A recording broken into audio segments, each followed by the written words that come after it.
La ville, les jeunes, la lecture. C'est un écrivain qui se pose la question. Pour partager la langue comme on partage la ville, à quelle part de l'imaginaire nos livres doivent-ils aujourd'hui faire appel? François Bon, dans un collège de Bobigny, a pratiqué un atelier d'écriture. La ville, comment la dire? Avec quel langage? Quelles images? Il fallait un témoin. Nous avons choisi François Place, inventeur d'histoire qui l'illustre lui-même. Au bout de ma rue, qu'est-ce que la ville change à l'imaginaire?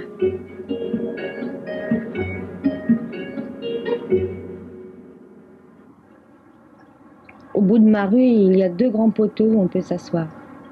Et là, quand je suis seule, j'appelle des copains et on discute de choses et d'autres jusqu'à 11h du soir. Les gens du voisinage nous espionnent et se demandent qu'est-ce qu'on prépare encore comme bêtises. Au bout de ma rue, par exemple. Il y a 2 poteaux, je m'assois dessus. Peut-être avec des copains, on parle. C'est un lieu privilégié, j'aime bien. Pourquoi? Qu'est-ce que c'est le décor? Oh, c'est pas un grand décor. Hein. Il y a un chemin sans issue au bout. Enfin, un petit chemin, tout petit chemin. Puis on est là, 2 poteaux, on se voit, on est face à face, puis on parle. Puis il y a les voisins sur le côté, il y en a d'autres, puis on parle. Comme je les avais écrits, des fois ils nous regardent, ils croient qu'on prépare un coup, des choses comme ça. Christophe, Guillaume et Hyssen ont 15 ans. Ils ont grandi dans les bâtiments de la ville. Quand j'écris, est-ce que moi je parle et imagine comme à Bobigny quand on a 15 ans, on parle et imagine? Ouais, j'invente toute chose plutôt, oui. C'est plutôt une fois ça, un autre jour, une petite tour de 1 cm, quoi. Et une sorte d'invention qui fera rapetisser les gens et tout le monde va dans la maison, ça fait gagner de la place. Et puis après, quand on ressort, eh ben, on va encore se faire grandir. Génial ça, ça t'est venu quand? À l'instant. Parce que ici, c'est le paysage, quand on voit des grands bâtiments comme ça, c'est pas très joli. Hein. En plus, ils sont pas très propres. Alors que si c'est tout petit, on aura tout le paysage. Et puis on n'aura plus de problème à dire ah, c'est sale.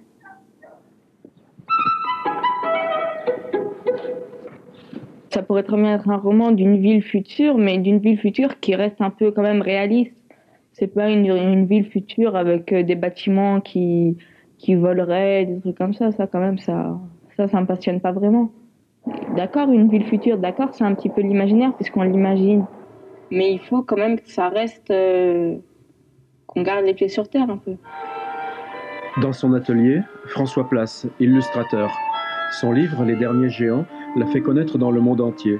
Lui, de toute sa vie, n'a jamais rien fait d'autre qu'imaginer. Son métier, prolonger à l'infini un rêve d'enfant. Quand on est gamin et qu'on dessine, c'est une activité comment dire, d'imagination, comme quand on joue dans le jardin ou avec les autres. Donc il n'y a aucune stratégie là-dedans, enfin aucune projection, aucun plan dans la tête, autre que d'être au-dessus de son papier et puis de voir les couleurs et puis d'essayer d'en faire quelque chose de vivant.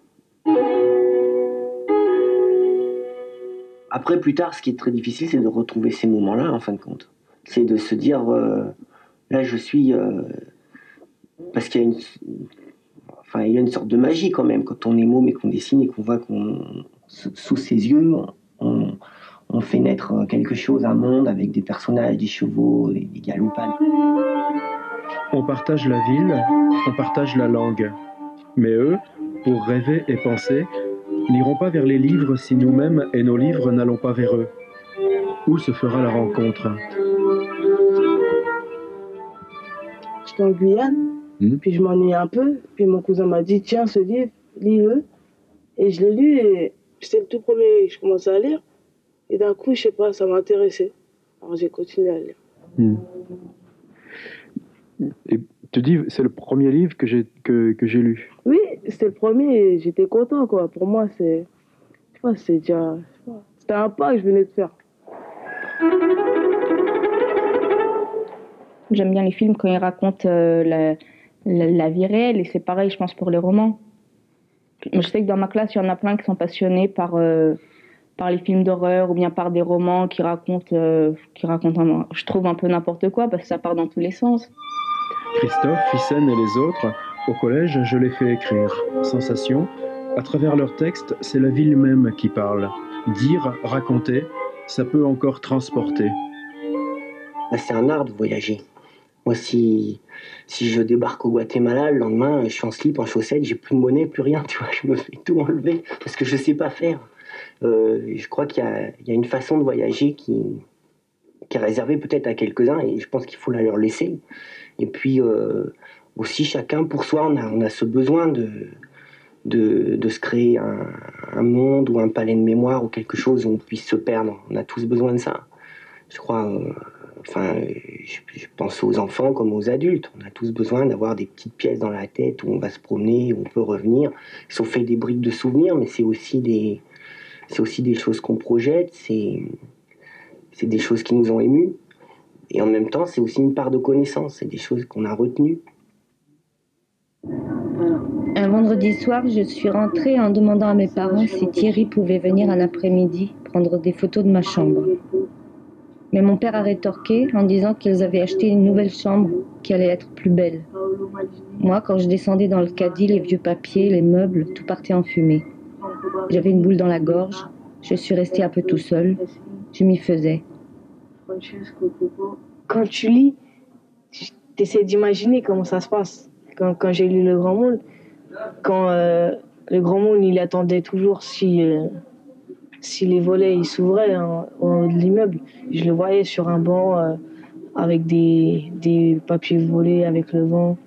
Il était tout seul, il attendait, la tête en l'air, il attendait que cette fenêtre s'ouvre. Et en même temps, je me faisais une idée du vent, pas du vent, du temps, parce que comme c'était un peu triste ce qu'il attendait, je me faisais une idée que ça devait être un mauvais temps sûrement. Donc en fait, quand on lit, on se fait une image. Imaginer, c'est aussi un rempart contre un monde trop vite bouleversé. Pour les aider à retrouver cette part silencieuse de soi-même, que devons-nous, nous-mêmes, apprendre de Giovanni, Guillaume ou Liès? On trouve pas tout dans les livres. Ça, tu peux m'expliquer ça? Non. Tu dis, on trouve pas tout. Ah ouais, il y a des choses qu'on doit découvrir par nous-mêmes. On ne doit pas toujours avoir recours aux livres. Il y a des choses qu'on peut trouver dans la vie de tous les jours, pas que dans les livres.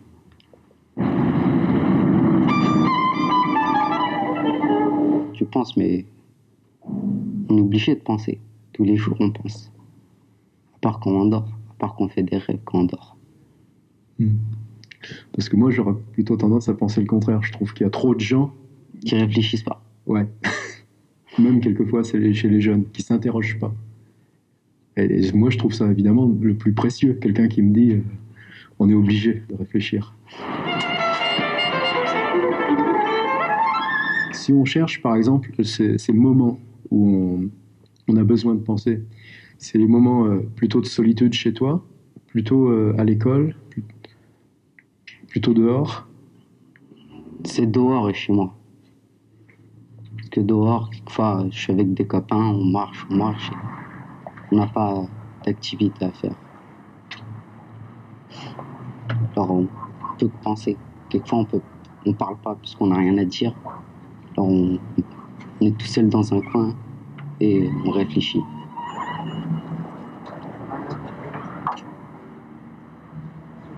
Quand je lis un livre, moi ça fait comme dans un film dans ma tête. Et après quand j'arrête de lire le livre, ça fait, je sais pas, comme une page de publicité. Et puis après je reprends. Et je le vis vraiment, enfin ouais, dans ma tête je le vis vraiment le livre. Et des fois je me mets carrément l'héroïne du livre, et ce qui fait qu'une fois terminé le livre, des fois j'agis, ou j'essaye en tout cas d'agir comme l'héroïne aurait fait dans le livre. Bon, des fois ça marche pas tout le temps, mais... Quand je dépasse la cité, Je rentre dans un grand terrain de foot où il y a du sable, c'est très sombre. Je n'aime pas trop cet endroit parce qu'il y a beaucoup d'événements qui se sont passés, des bagarres. C'est un choix que j'ai fait tout gamin sûrement. Parce que tout gamin, j'ai préféré dessiner plutôt que de me risquer, je sais pas, à jouer au football ou à faire des choses où on s'aventure davantage, je dirais. Donc moi, c'est ma forme d'aventure, ça, c'est de me perdre dans le papier. Et ça, c'est vrai que c'est un choix d'enfant, c'est quelque chose de très ancien.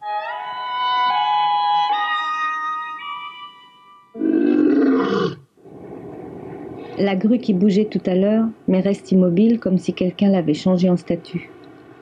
Voilà qu'elle se remet à bouger, comme la belle au bois dormant. Elle s'est encore endormie. Elle est tombée raide. Des gens meurent. Quand on était avec mon cousin dans son sous-sol, on avait vu des choses à la télé. Et on s'est dit, tiens, pourquoi nous, on n'essaierait pas de faire une soucoupe volante? Et puis on avait pris des petits trucs ronds, des aimants, tout ça, pour tout bien rassembler. Ça avait un truc comme ça, et puis il est tombé, il s'est cassé, et puis on s'est dit, de toute façon, il n'aurait jamais marché, on n'aurait jamais pu rentrer dedans, à moins d'une machine qui nous va se ratracir.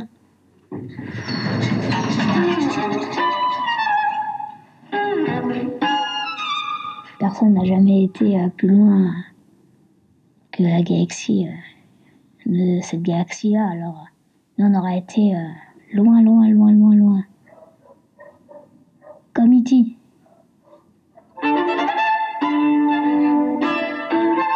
Dans la ville, c'est toujours en accéléré, il n'y a pas de moment de répit.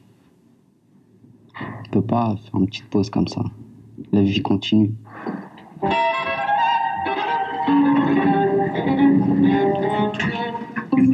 Quand je réfléchis, je me fais un film, pas une histoire. Et... Un film, c'est une histoire aussi. Mais pas de dialogue, il n'y a pas de dialogue dedans. Il y a toujours moi dans l'histoire, mais... Ça parle pas? Non. Je vois les choses. Et tu agis dans ces choses? Ouais.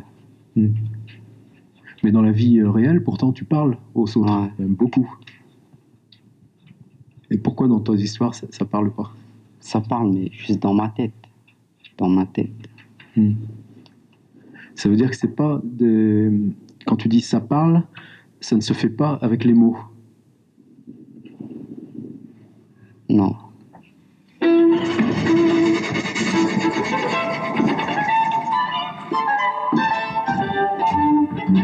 Quand on pense, on a des images. C'est pas écrit. Mais les livres, c'est aussi... Ouais, quand on les lit, on imagine un endroit où se passe l'action. Et chacun a un endroit quand même s'il lit le même livre.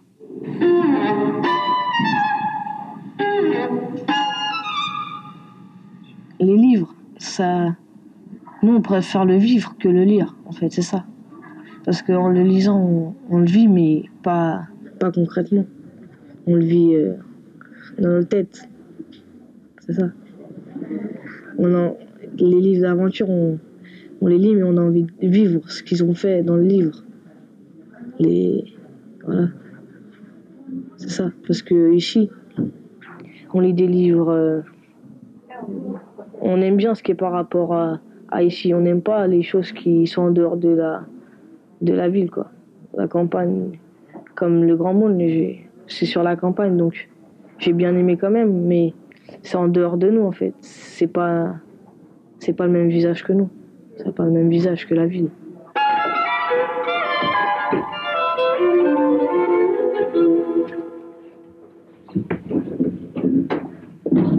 Ici, il y a beaucoup de choses à dire sur la ville. Il y a des choses pas bien, mais il y a aussi beaucoup de choses bien. Et nous, les gens disent plus des choses pas bien que des choses bien sur la ville. Parle-nous de ces choses bien. Choses bien, l'amitié, c'est plus solidaire, moi, je trouve, ici qu'autre part. Parce qu'on se connaît depuis tout petit. Et il y a des gens qui connaissent plein de choses sur nous que et que nous, on connaît plein de choses sur eux, mais les autres, ils savent pas ça. Ils savent pas qu'on connaît plein de choses sur nous et nos copains. La ville, il faudrait donc s'y risquer comme avant on explorait les terres inconnues. Et si un ascenseur s'arrêtait soudain à un étage invisible du dehors? Et si, entre les bâtiments, surgissait un chemin jamais pris? Les livres, pour aller à leur rencontre, ont-ils assez joué avec la ville? Ce que j'ai envie de faire, c'est...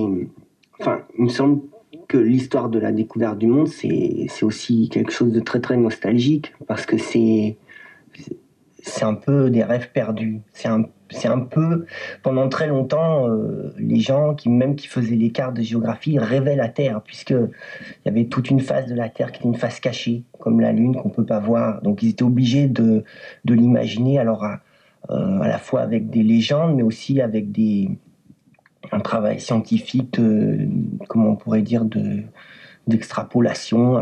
On disait par exemple on avait inventé une terre antarctique pour équilibrer la masse des terres au nord, parce que trop de terre au nord, trop d'eau au sud, la terre pouvait pas tourner. Et donc on a inventé d'abord une terre qu'on a appelée la terre antarctique, et après on a envoyé des gens pour aller la chercher, et qui ont été obligés de naviguer vraiment dans les glaces pour dire mais non, on est désolé, cette terre n'existe pas. Aujourd'hui, on marche dans la rue, un satellite prend une photo. Donc le point de vue s'est tellement éloigné et la Terre est devenue tellement petite qu'on est tous renvoyés à notre propre imagination de ce que ça aurait pu être peut-être. Voilà, si les Indiens avaient continué à vivre, qu'est-ce qui serait devenu de ces civilisations? Je crois que tout le monde fonctionne quand même sur une certaine nostalgie de ça, on est obligé, parce que on peut pas se satisfaire de comment les choses se sont passées. Et donc, ce qui me plaît, c'est d'essayer non pas d'imaginer ce que ça serait devenu, mais d'être à cette frontière-là, de me dire voilà, je suis placé à cet endroit où les choses seraient encore possibles. Le parking. Je me souviens qu'un jour, je rentrais de Carrefour avec ma mère et il faisait complètement noir. On ne voyait pas un mètre devant nous. Nous avons failli ne pas remonter si ma mère n'avait pas eu son briquet. Quand j'étais un peu plus petite, je ne m'intéressais pas du tout à la lecture. Ma mère, elle m'achetait des tonnes de livres. Elle me dit, il faut lire, il faut cultiver et tout. Je dis, mais oui, maman, t'inquiète pas, je vais lire. Mais en fait, et c'est à partir de l'âge de 12 ans que mon cousin m'a incité à lire un peu plus de livres. Et puis c'est comme ça que j'ai pris goût à la lecture. Ou sinon, avant...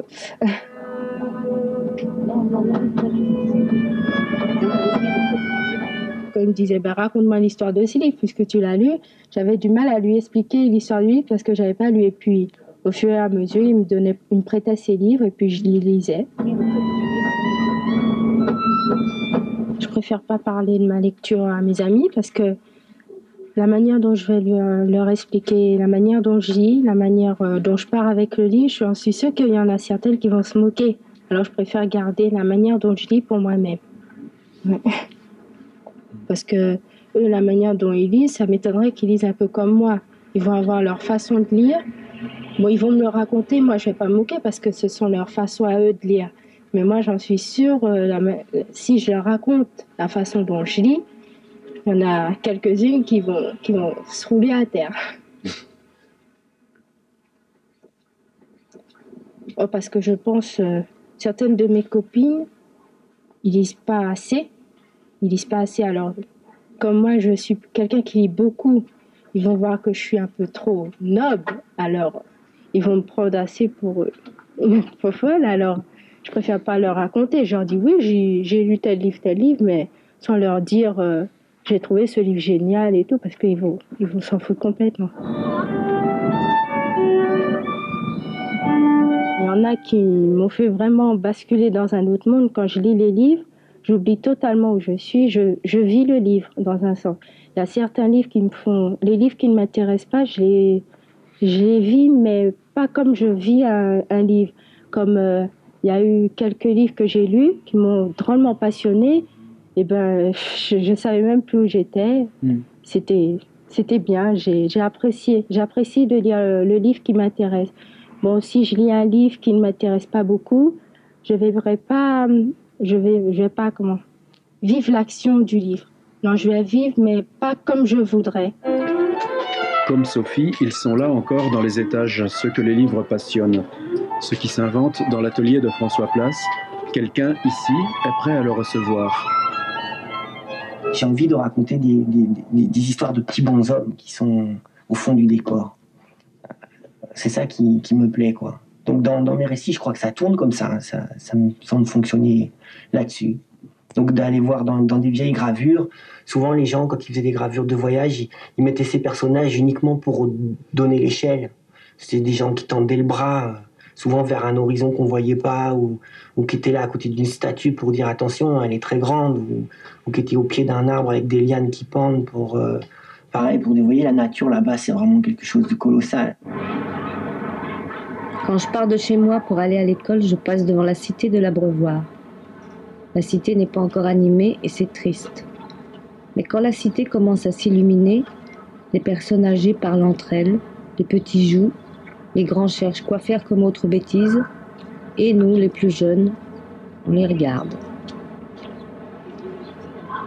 Quand vous êtes différent d'une personne, je sais pas, c'est l'intellect qui, je sais pas, on se classe, voilà. On se classe selon l'intelligence qu'on a et tout, tandis que dehors, c'est la violence qui parle. C'est plus l'intellect, c'est la violence. Parce que par exemple, si on va parler à une personne, on va lui dire faut pas faire ça et tout ça. La personne va dire mais t'es qui toi? Elle va commencer à taper et tout. C'est plus c'est que en classe.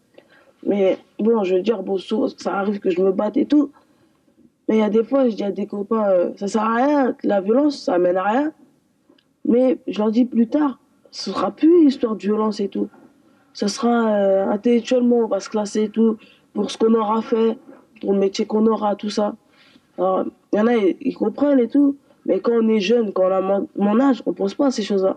Nous, on pense plutôt à aller s'amuser, pour faire des bêtises, choses comme ça. On pense pas plus tard. Tu vois, c'est dur quand même à 15 ans de se dire, on a toute la vie devant nous, on a le temps de penser. Mais non. Ça, c'est dur quand même. Se dire qu'est-ce qu'on va faire plus tard. Nous, on pense plutôt pour ce qu'il y a maintenant. Et pour dire on vit au jour le jour. Quand on est dans une cité, on a envie que de rester. Quoi, on se ferme au monde, quoi. On veut rester que là. On veut pas aller ailleurs. On veut pas aller voir ce qu'il y a ailleurs. Et c'est plutôt ça, c'est ça. On veut pas aller voir ailleurs ce qu'il y a et tout. On aime mieux rester là et tout. On se ferme au monde, quoi. Une fois, je suis partie au cimetière pour voir avec Clémence. Mais rien de très intéressant, à part une tombe vide et un grand trou dans une autre tombe. Pas très peur, mais ça va. Au 13e, c'est beau ce que je vois, parce que c'est la nuit, des fois, souvent l'été, je regarde. Et je vais par ma fenêtre, le coucher du soleil. Souvent, on voit la Tour Eiffel, le Trocadéro et tout. Mais ça, c'est lointain, c'est près de nous parce qu'on est au 13e, mais c'est très loin de nous parce que pour y aller, on met au moins 1 heure à chaque fois.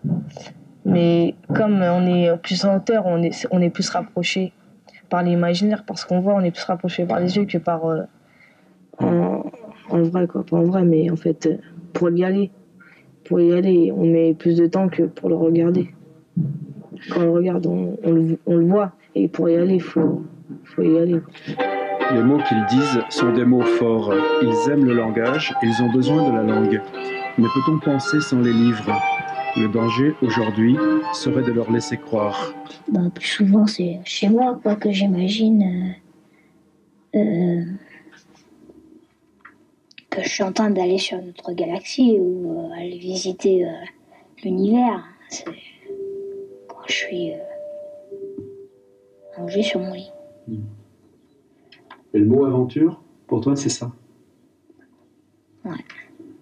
Si tu devais donner la définition du mot aventure?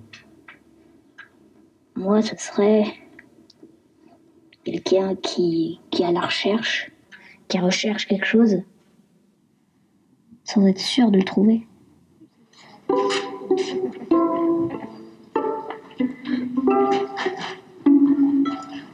Quelque part dans la ville, sur sa table à dessin, il considère que le meilleur de sa vie, c'est d'inventer des histoires. François Place dit « Se bâtir à soi-même son palais de mémoire ». Quand on marche ici dans la ville, on a l'impression, plus que n'importe où ailleurs, que s'y joue le rapport de l'homme à son devenir. Comment faire pour qu'encore les livres soient les passeurs, du palais de mémoire de François Place à Christophe qui, pour penser, vient s'asseoir au bout de sa rue. Et si c'était de continuer, nous, jour après jour, de leur parler des livres, d'aimer les livres, construire avec eux un nouvel imaginaire de la ville.